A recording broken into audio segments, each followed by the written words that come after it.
Alright, this is the heavyweight, the one everybody is really interested in. As I said in the review, I think the X shares more in common with the High Road Pearl, but the High Road is the OG. The High Road is the one that the X is celebrating, so that's where we're going to go first.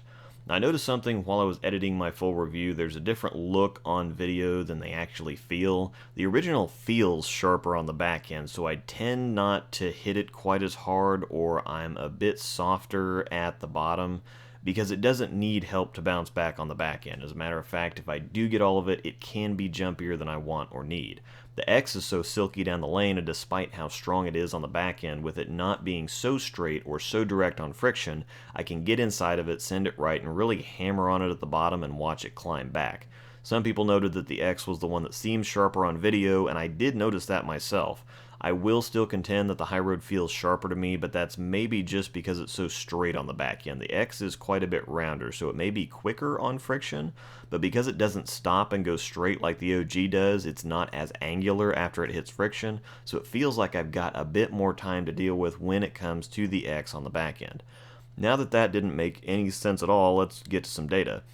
When throwing some of my first shots with the X, I wasn't thumping on it quite as much as I was later because I didn't know exactly what to expect. I had a pretty good idea because I'm kind of an idiot savant when it comes to just looking at a ball and getting kind of a weird vibe about what it's going to do. I was seeing strong High Road Pearl here, but the response to friction did surprise me a bit. It is pretty quick. However, being that it just doesn't stop and head straight for the pocket, it hits friction, grabs, and almost seems to accelerate as it turns, as opposed to watching the High Road, which looks like a bundle of energy all the way down the lane and then really zings when it hits the back end.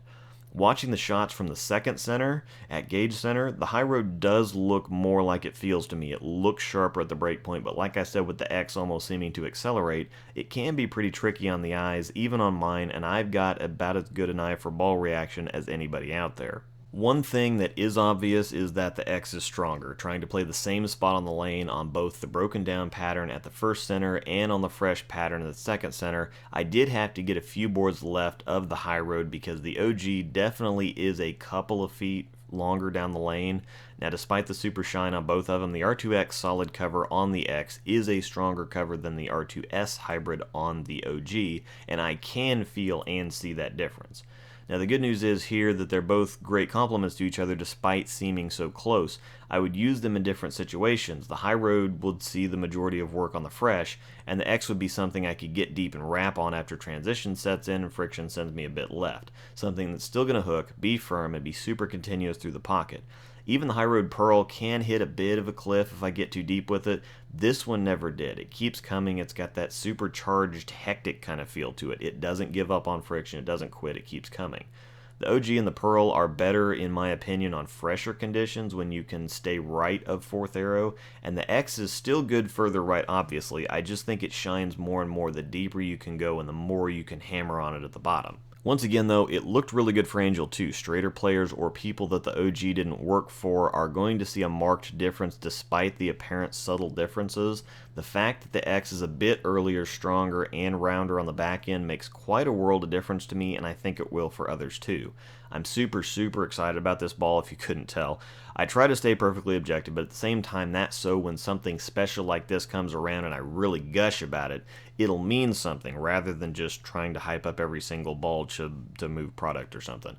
This has been the High Road X versus the High Road. Comparisons to both the High Road Pearl and High Road Nano at least are coming soon. Thanks for watching.